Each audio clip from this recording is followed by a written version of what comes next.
Hi everyone. It's been very long that I have not done any long video, so I'm back again, and I just want to give a update in my professional life. So as everybody knows, whoever is following me in YouTube journey, I was flying.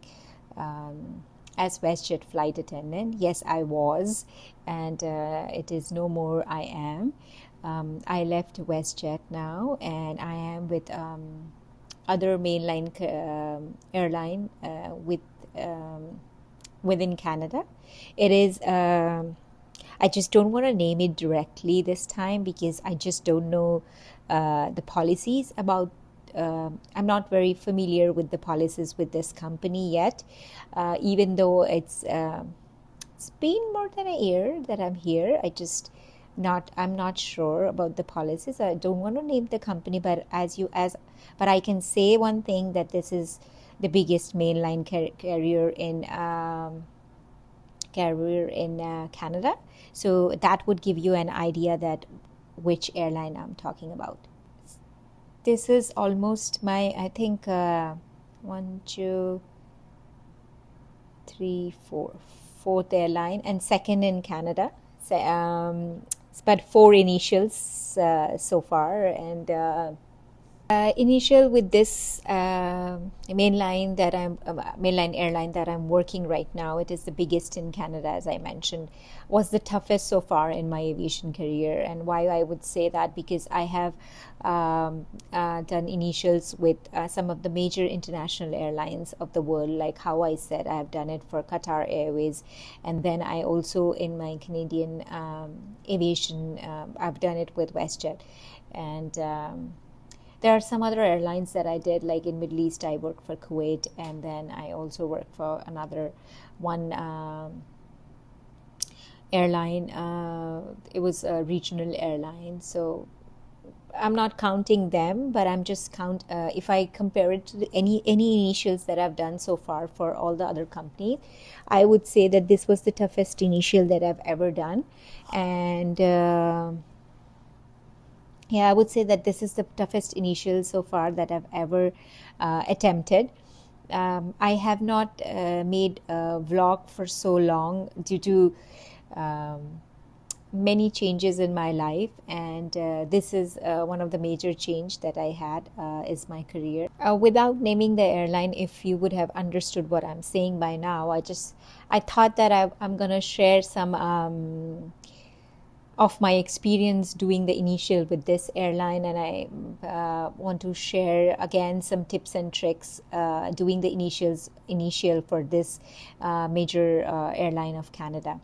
Uh, I did that for WestJet, and I was so thankful for so many crew or future crew who would come and check my video and always thank me for those videos, for tips and tricks, and for my experience that I shared when I was doing my initial with WestJet. So I thought, why not do it for the airline that I'm currently working, because it's another major big player in Canada, and then a lot of people aspire, a lot of flight attendants aspire to be a part of this airline. So I thought, why not? So to begin with, I would say that this is so far the toughest initial I ever did as compared to any other airline that I worked. Why the major, if I have to conclude it in a very easy or a very short statement, then it is that it is tough because there were around 9 to 10 aircraft that you have to study, you have to memorize, you have to be best at it. And because safety is involved in all these aircraft, the margin of error is anyways too less, maybe one or two max. But that's also for most of the other airline. The major thing that makes this airline initial was tough, more tough than any other initial of other airline, is from my experiences, because there's more aircraft and in a very short span of time. So there's more aircraft in other airline as well. Like in Qatar, we had a lot of other aircraft, but they were divided. So you don't have to do all the aircraft at once. Here, it's everything together, and everything is uh, compacted. The whole initial and whole, all the safety, security, all the studies, and all the aircrafts are all done within that confined, compacted, period of time, which is, I would say, around 2 weeks. Sorry, 2 months. 2 months. So you have to do everything 2 months. And actually, it's not 2 months. It's actually 1 month, because the last month, no, I would say, last 15 days is just your service and other things, uniform and things that are not that important. I mean, that are not that tough, at least. But the major 1.5 month is where you have to learn, unlearn every day a different aircraft, and you have to know kind of like 100% performance in every aircraft. And I know it can sound like, how is that possible? How can you be 100% correct? But the pressure at that time of passing those exams and becoming the getting your dream job or becoming a flight attendant is so much that you'll do it under pressure. However, I also want to emphasize, we were around 150. We were around 150 of us, and at the end, I would say it was around 40 people left us throughout our journey. Some left within a week, some left after a month, some left after 1.5 months, and some even left on the last day of our graduation. So yeah, that is also a possibility. The course is tough. There's immense pressure. There's all, if you're away from your hometown or your house, then also there's an emotional burden as well. So there's a lot of things that goes on, and that go on behind that 2 months training. I would say a lot of people have left their family behind to do the training, or they have left their jobs, and now they have to do this thing. And if they're unable to do it, then they're going back basically to no job. So it's a lot of pressure. So it is one of the tough one. And why it was tough? Because there's 9 aircraft, and as I said, you have to learn and unlearn 9 or 10 are around like that. Learn every day different aircraft, or every week different aircraft. And then not only you have to just learn, you have to be really good at it. You have to be really, really good at it. The margin of error is very less. You have to do your first aid, you have to do your safety training, you have to do aircraft training, you have to do what else was there? Security. So I would say altogether, the margin of error was like maybe 2 mistakes or 1 mistakes per exam, and then you can give another, like a retest. Oh yeah, it was 2 mistakes per exam, for which you'll be given a chance to take a retest. However, among, I would say,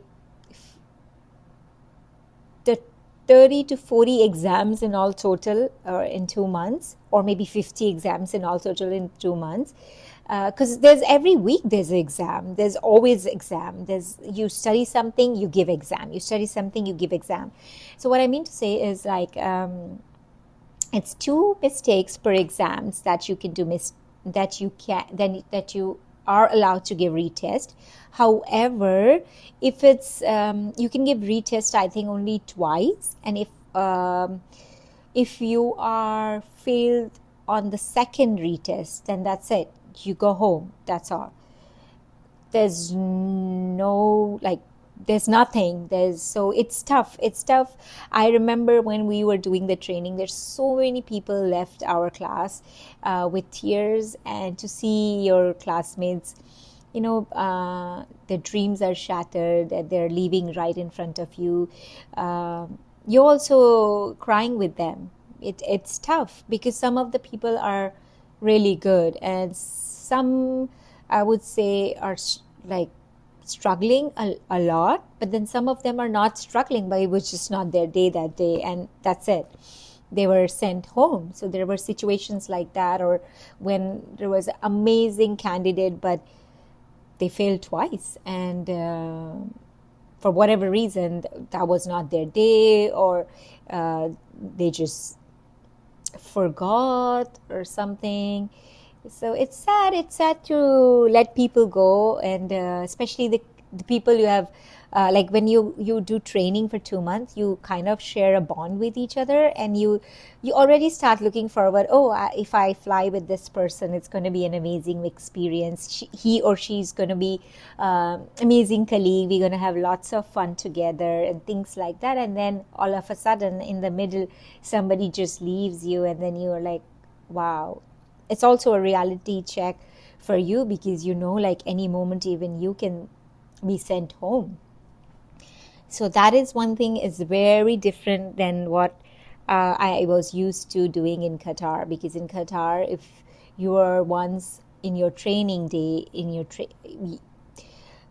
it's easy. The training is vast, but it's spread out. So you have lots of time to understand, to put it in your brain, and then you go to the exam, and also the retest and stuff. I would say it's way easier here.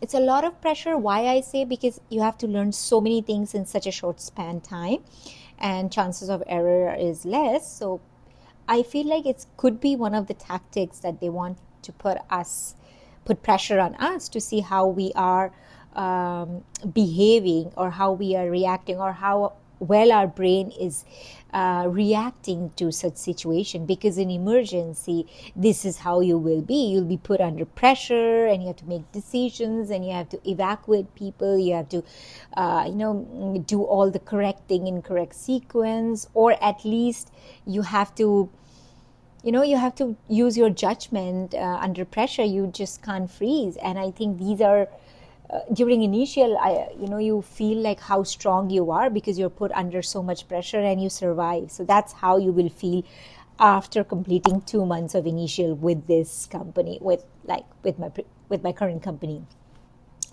So you do feel achievement at the end. You do feel like, yes, you did something great, and you do feel like your hard work.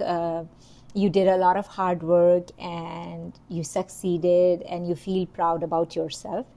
So that's it pretty much. I wanted to talk about how my experience was different from WestJet, in a very small nutshell, and this is for today.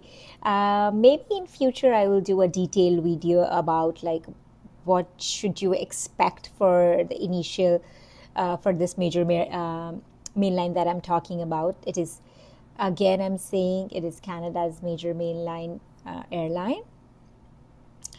It was my dream to be in their team.